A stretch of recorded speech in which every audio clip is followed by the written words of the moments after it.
like to do a little introduction on Chapter 3, Gold, God, and Glory. This is going to be where our story really begins. The first two chapters gives us basic information on what uh, what we'll be talking about, geography and the American Indians. But now we really get into the history. And the motivations for our explorers will be Gold, God, and Glory, which is the name of the chapter. What I wanted to show you here is a map of the trading routes during this time. As you can see, a lot of the routes, Italy, well, there was no Italy, but Italian states would set up trade routes going all the way to India and China. And of course, we had some trade going with Africa as well. Now, what you really need to understand about these trade routes is that they're all flowing, basically flowing away from Europe. Um, the point that I'm trying to make here, and let me get to the other map because that one might disappear. But the point that I'm trying to make is that Europe is going to become dominant, a dominant force because of exploration. It's going to take over the two Americas. It's going to start colonizing Africa. It's going to um, basically take over India, China, powerful countries, the countries that are super powerful now. Um, well, I mean now, but meaning like 1500 or so. Europe is going to dominate pretty much the entire world, and just part of Europe really. England, Spain, France.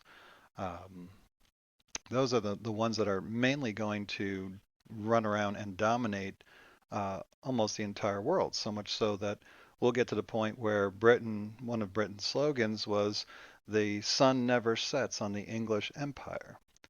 Or on the British Empire, meaning that there's some part of the world that the British control that the sun will be shining on because they're everywhere. They're all around the world. So why does this happen? Why is it Europe that comes to dominate? Are they just smarter? Are they better? Are they um, stronger? What's the reason here? Well, there's a couple. And first is the gold.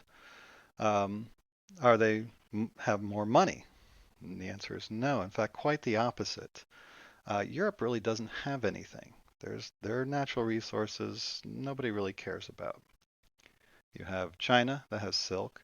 You have India that has spices. You have Africa that has salt, gold, and except for gold, maybe silk. You're probably thinking, well, I don't, uh, I don't really care about any of these things. But it's important to note that back then there's no refrigerators, there's nothing to keep your food from spoiling, and also there's nothing to make your food taste good. So spice is very important to make everything taste good and be enjoyable. And salt coming from Africa helps preserve meats and fish so that they don't spoil. Remember, we don't have electricity, we don't have anywhere in the world, so salt is very, very important. They just don't have enough, so they need to get it from Africa as well as they want the gold as well. Spice is very important to make sure it tastes well, and of course the rich people want their silk so that they look real nice. And uh, you know, in this day and age where we have nice clothing and it's comfortable, imagine if all your clothes were made of wool, which is pretty much how the Europeans are living right now. They've got plenty of sheep, so they can make nice wool clothing. But if you've ever worn wool, it's scratchy, itchy. It's just anyway. The Europeans, they make things. They have to manufacture items that are interesting that people may want. But they're not especially coveted by the rest of the world. Silk is worth much more than whatever Europe's got. Spice is worth much more than whatever Europe. Gold, salt, worth much more than whatever Europe has. So, as the junior partner, what they have to do is they have to go to these countries to trade with them. China's not going to go to Europe to trade for their trinkets. You want to trade your trinkets for valuable silk, you've got to come to us. You want spice, Europe, you have to come to us. You want the gold and salt, you have to come to us, which makes Europe very interested in traveling. Now, at first, they used the land routes um, in order to make these trades. And whoever, brings back silk, spice, gold, salt, whoever can bring those things back, they're going to be very, very rich. Those things are worth a tremendous amount in Europe. So uh, anybody that's able to complete this trip, they're going to be very, very wealthy. So at first, they're going across um, this very long trade route here in order to bring back this very valuable cargo across the Sahara Desert. But something that interesting happens during this time. It would have continued to be like that, and I don't think Europe would have progressed very quickly. But something devastating happens, and I'd like to show you this map here. This is the Islamic countries. These are the European Christian countries, and then you got other religions here. But these two I want to focus on.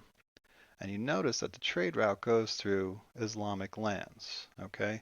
But this city right here, Constantinople, is where much of the trade flows through. Very rich city. It is a Christian city, but watch what happens. As time goes on, let me turn this down because it's kind of weird music. Constantinople falls to the forces of Islam right there. Once that happens, the trade routes that were open to the Europeans, the Christian nations here, are now closed. Okay, they can't go get the spice, they can't go get the silk. This will mean economic devastation for Europe. They need to get over there. Well, how are you supposed to get there if the land routes are cut off? And I'll pause here for effect, let you think about it.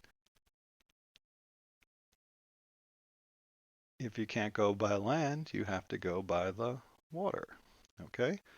Well, the Suez Canal over here has not been built yet, so if you're in the Mediterranean, you can't sail over land and then continue to go into these. That would be the easiest thing. But the Suez Canal does not exist yet, won't exist for a couple hundred more years.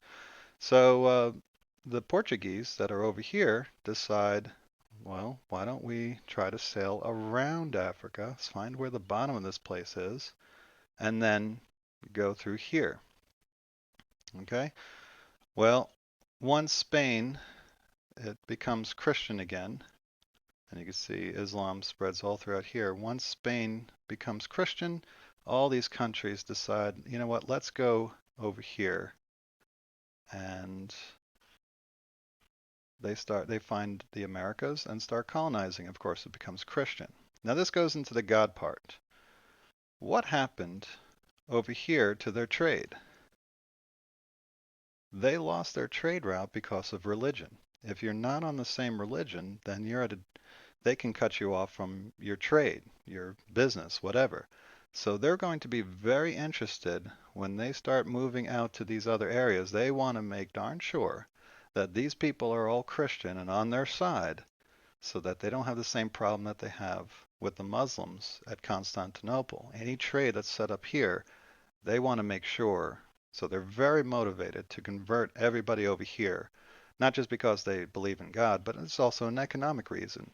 They want to make sure that you're on the same religion. They're very, very keen on being the same religion, and so they're going to convert all the people here to their religion. All right, and so the other part is glory. So we covered gold. They wanted to get the trade. They wanted God to make sure they can preserve the trade. And then the glory part. Well, that starts with our chapter here.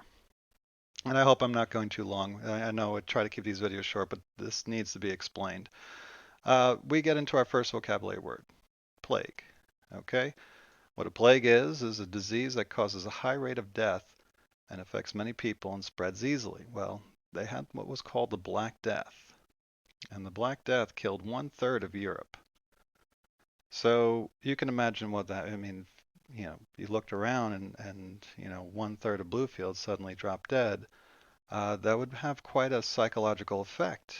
First of all, you'd wonder, are you going to be one? As more and more people die, are you going to be one of the people that suffers from this Black Death? So it gave the Europeans a very strong sense of mortality.